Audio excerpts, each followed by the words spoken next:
profesores habíamos de todas maneras acompañado de que todo el proceso de digestión que nosotros tenemos está asociado a muchas enzimas. Y ustedes cuando llegan a la parte digestiva han tenido que mencionar, en la parte también de proteínas o digestión de carbohidratos han tenido que volver a mencionar.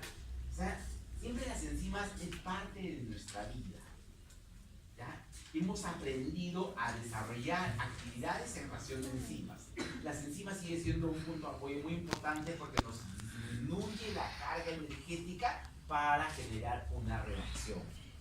Y lo que nosotros tratamos como estructuras vivas siempre es ahorrar energía. Y se ahorra lo máximo que se puede. ¿Puede generar una reacción? Claro que sí, pero con una energía muy alta. Pero para eso está la enzima, para bajar la energía de activación. Entonces, las actividades que finalmente están asociadas a las células están siempre acompañadas de enzimas. Cuando hablamos de enzimas digestivas, finalmente vale la pena siempre recordar algunas enzimas que nos ilustren cómo funcionan estas enzimas digestivas.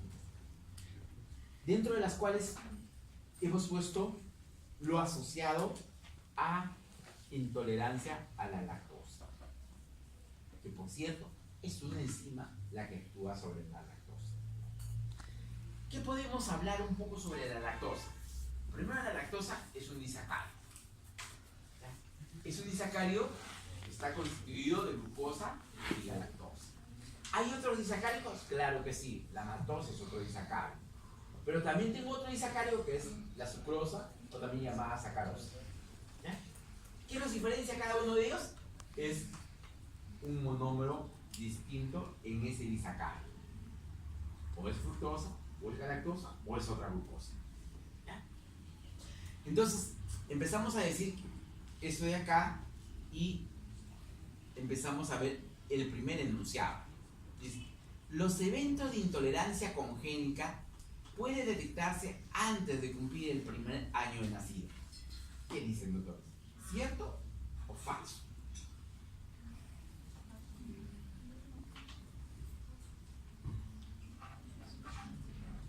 A ver. ¿Qué dicen? ¿Cierto o falso? Cierto. Cierto. Levanten la mano los que me dicen cierto. Levantenme la mano los que me dicen falso. Falso. Unito. Losito. La respuesta. Esto de acá, doctores, si es intolerancia congénita a la lactosa, lo detectamos el mismo día que nació. No llegaría al año. Se muere. Al año ya no tienen en quién detectar, porque está enterrado.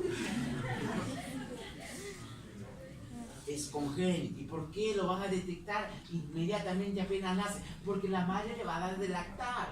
Y si le va a dar de lactar y tiene lactosa, la leche materna, si no tiene lactasa, no va a poder digerir. Y ese bebito exactamente a las 5 o 6 horas de haber amamantado, empieza a llenarse de gases, diarrea, náuseas, llanto, vómitos. Y cada vez que le da la leche, la madre va a ocurrir eso. Entonces, yo inmediatamente debo pensar que esto es probablemente una intolerancia congénita. Eso lo detecto en el primer día. Porque la madre desesperada, si ustedes son sus pediatras, les va a llamar, doctor, esto pasa. Y ustedes acudirán inmediatamente para ver qué pasó. Pero de ninguna manera vamos a esperar a que esto ocurra al año. Al año ya van a llevarle flores al cementerio, ya nosotros sí. Pasamos y decimos la yardiasis. La yardiasis, doctora, es una bacteria. Es un parásito. ¿A quién le llaman parásito? Al que vive a expensas de otro. Y no contribuye. Ustedes están en esa etapa. No, ustedes contribuyen con sus resultados. La satisfacción de sus padres de que vean que ustedes aprobaron Bioki en la primera. Qué bacán, ¿no? Entonces, esa es la contribución de ustedes.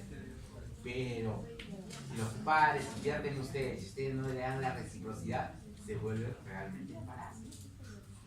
Consume, pero no hay resultado, ¿no? Entonces, el parásito tiene esa connotación, pero ese de acá es un protozoario. La yardiasis es un protozoario, ¿no? Y ese protozoario finalmente anida en el intestino, pero no es un hito, pues son cientos, miles de parásitos que están allí. ¿Ya?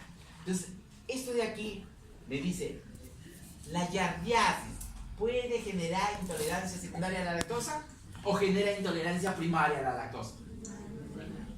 Primaria. ¿Estamos de acuerdo? ¿Quiénes dicen primaria? 2, 3, 4, 5. ¿Quiénes dicen secundaria? Solamente platea alta, 3. Nada más. Que los demás no piensan, no opinan. Están hipoglicémicos. Digo, eso de aquí, doctores, es importante recordar. Aquí llamamos intolerancia primaria y aquí llamamos intolerancia secundaria. Porque si no tenemos bien claro esto, lamentablemente vamos a deslizar una respuesta y por ahí es lamentablemente nuestro, puede ser nuestro Waterloo en este primer examen. No sé. No, debo tener suelto algunas ideas que debo tenerlo muy claras. Intolerancia congénita es toda aquella intolerancia que aparece en el nacimiento. ¿Por qué? Porque la madre finalmente generó un efecto genético deficitario de la enzima de la lactasa. Si no hay enzima, y como no hay enzima, no va a haber posibilidades de que tenga actividad sobre la lactosa. Se dice intolerancia primaria cuando el doctor ha lactado a su mamá a los 6 meses adicionales, 1 año, ¿no? Ha tomado leche su primer año, su segundo año, deja de consumir después del tercer año, después de 8 años vuelve a consumir y empieza a sentir la molestia. El doctor nació con suficiente lactasa, pero como no ha habido estimulación con lactosa, cada vez la célula dejó de producir más lactasa. Y cuando de un momento a otro, después de varios años, lo vuelve a tomar, siente la incomodidad porque ya no tiene enzima. Eso es lo que se llama intolerancia primaria. Y la mayor parte de nosotros somos intolerantes primarios. La mayor parte. La otra causa es la intolerancia secundaria. Quiere decir que el doctor es lechero. Mañana, todos los días, en la tarde, escuchó la publicidad de 3 vasos al día y 3 vasos al día, ¿no? Perfecto. En una de esas tiene un rotavirus.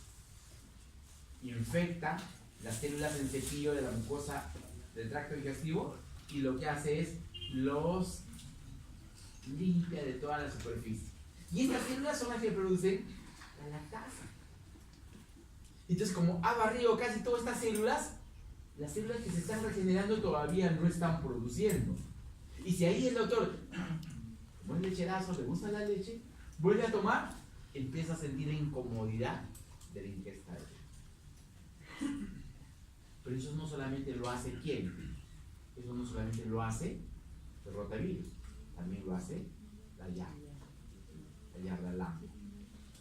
La yardiasis también me genera lo que se llama intolerancia secundaria. Siempre decimos secundaria, autores, y no se olviden esto, secundaria a algo. ¿Ya? Yo tengo hipertensión arterial. ¿Secundaria a qué? A una coartación de la aorta renal. O sea, la sangre pasa poquito y mi riñón piensa que me falta sangre. Y como me falta sangre, produce renina, se activa el sistema renina-angiotensina-aldosterona y que lo que hace la aldosterona, recapta el sodio, aumenta el volumen, sube mi presión, pero es secundaria ¿a quién? A un problema de vasoconstricción de la arteria renal. Yo opero esa partecita, lo abro y entra lo suficiente cantidad de sangre y se olvidó, se acabó el problema de la hipertensión. La mayor parte de los que sufren hipertensión es hipertensión primaria, idiopática, que no se sabe la causa. No es un problema secundario o algo. Pero tengo un feocromocitoma, pues me produce una hipertensión secundaria por el feocromocitoma. Entonces, doctores, aquí no se olviden de primario algo que está ocurriendo por características particulares in situ. Secundario es algo que me está generando, ¿no? Algo. Y ese algo generalmente es algo extraño. Entonces, ¿la yardiasis puede generar intolerancia secundaria a la lactosa? Claro que sí. Es un ejemplo. Si yo no digo que sí, lo demás es falso, ¿no? Pero desarrollemos eso.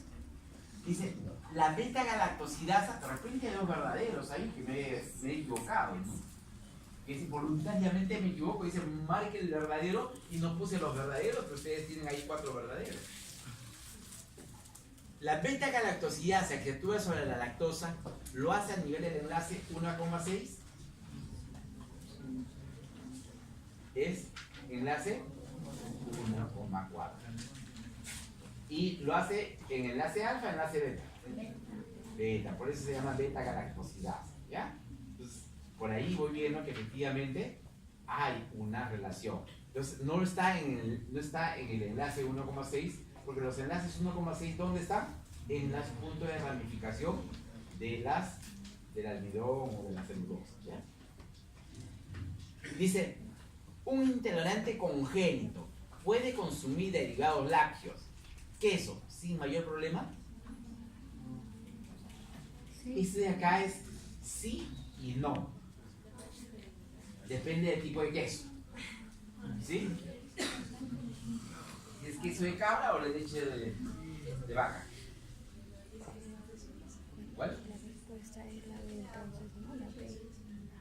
No se olviden, doctores, que la lactosa, ¿dónde está? Está en el plasma. Y si yo finalmente lo consolido a la leche, voy a tener consolidado sólido y todo el plasma lo estoy perdiendo. Si es un queso fresco, voy a tener algo de plasma, ¿no? Pero si ustedes tienen ese queso, caramba, para cortarlo hay que tener una trozadora porque es tan duro, está totalmente sólido. No sé cómo se llaman esos quesos, pero finalmente ya no hay nada de suero.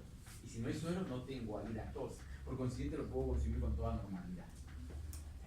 El queso, en una persona que tiene intolerancia a la lactosa, puede consumirlo y probablemente no sienta mayor incomodidad. Miren, que aquí hay una pregunta adicional que tiene otra posibilidad de ser afirmativa. ¿Sí? Bien. El quinto enunciado dice, los intolerantes a la lactosa también son intolerantes a la sacarosa. No puede ser, ¿verdad? Porque la sacarosa hay otra enzima que actúa sobre ellos, la sacarasa, ¿no? O la sucrasa, que también le llaman, ¿no? Entonces, son dos enzimas diferentes. La deficiencia de uno no necesariamente tiene que estar asociada a la deficiencia del otro. En este caso, no es verdad. Pasamos a la siguiente. Mitocondria. En mitocondria era importante recordar, y siempre le decíamos, bueno, hacíamos alusión para decir las enfermedades asociadas a patrón mitocondrial, que era importante recordar algunas cosas. Decíamos, para eso era importante recordar características de la mitocondria. ¿Qué características de la mitocondria era necesario recordar? Una de ellas, por ejemplo, establecer sus funcionalidades dentro de su estructura. Pero antes de eso, establecer sus características, en este caso moleculares, que lo constituyen. Y sabemos muy bien que la mitocondria tiene una membrana externa, una membrana interna, tiene una serie de crestas, una matriz mitocondrial y un espacio intermembranoso. Y sabemos muy bien que la membrana externa es muy permeable a muchas cosas, pero la membrana interna es muy selectiva. Son características de la membrana. Y sé que además en la membrana interna hay un complejo proteínico que me permite desarrollar la cadena transportadora de electrones y que al final tenga como resultado fuente de energía y además formación de agua metabólica.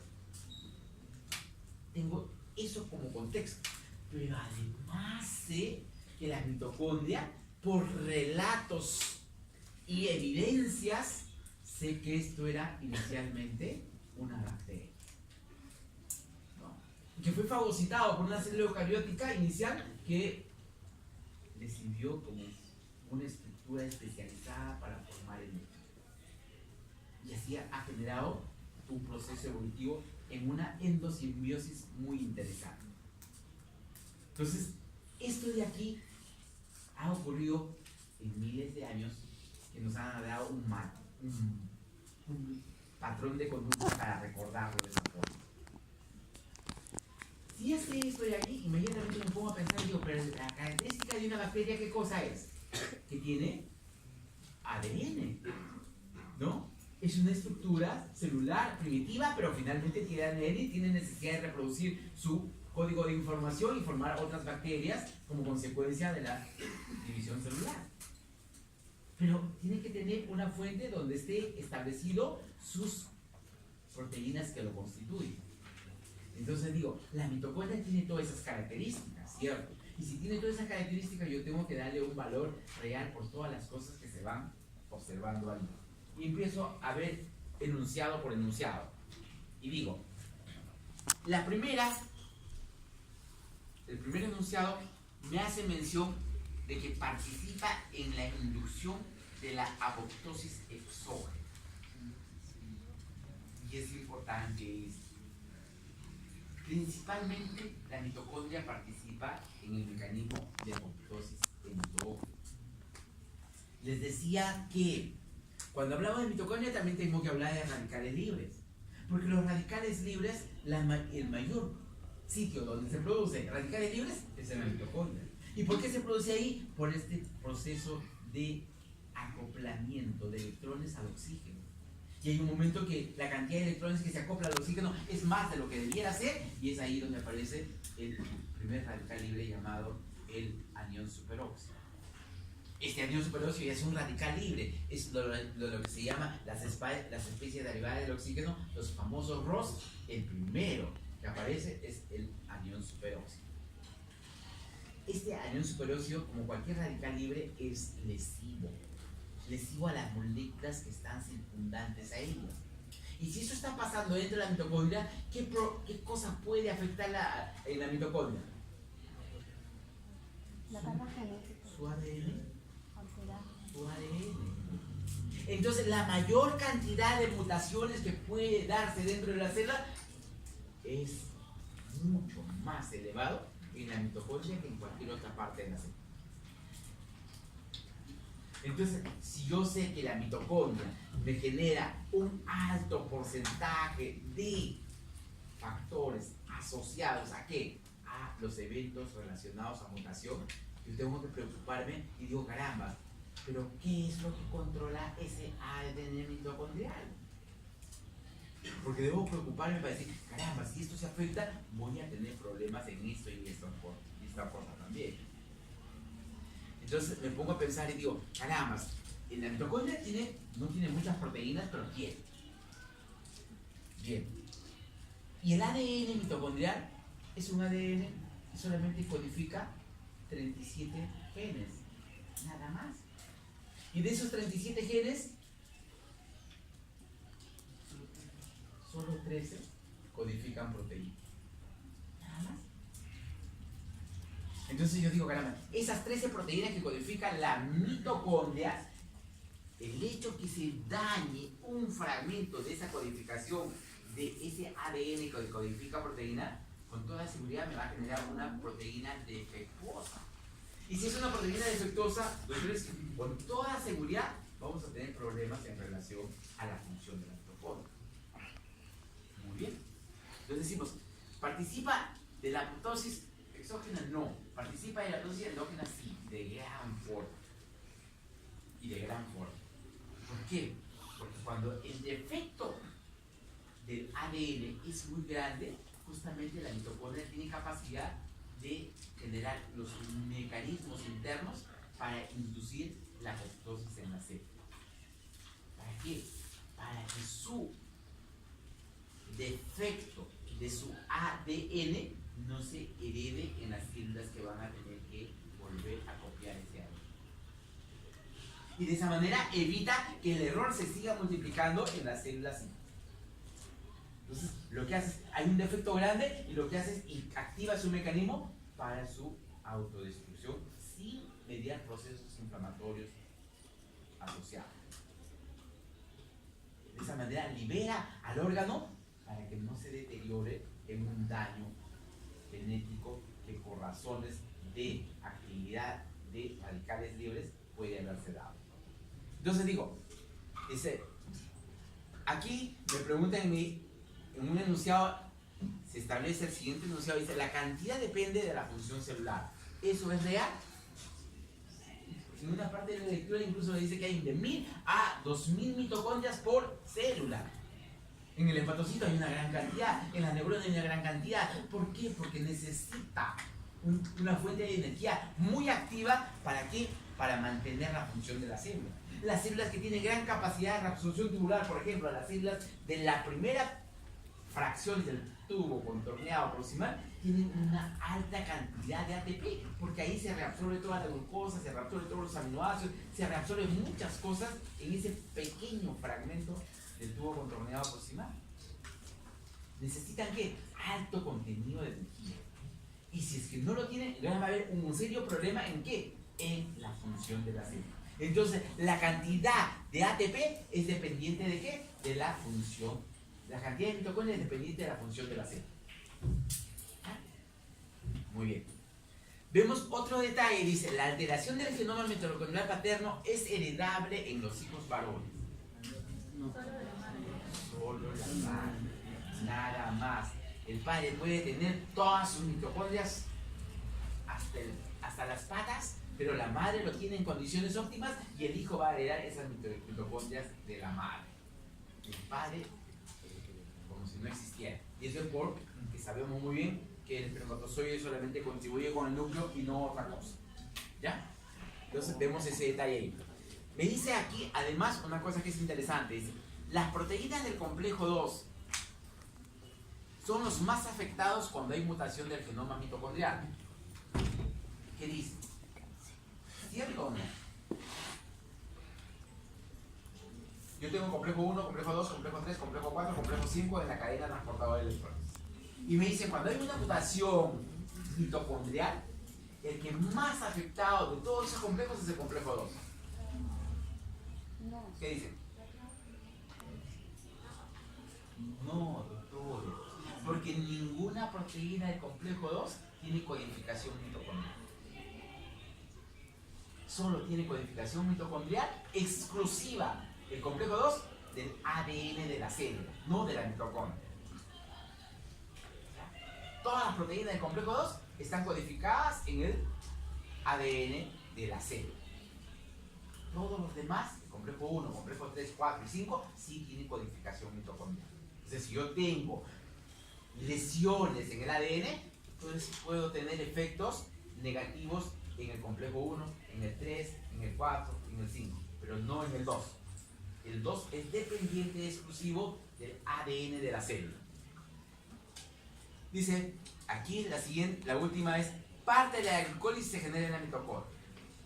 Eso no es real tampoco, ¿no? Si les dijera, parte del ciclo de la urea se genera en la mitocondria, eso sí es verdad. ¿Ya? Pero la glicólisis exclusivamente es en el citosol, nada más. ¿Ya?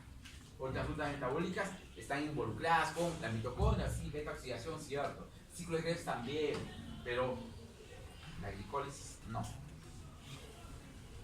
Bien, esto de aquí, ¿qué nos falta? Eso nos falta.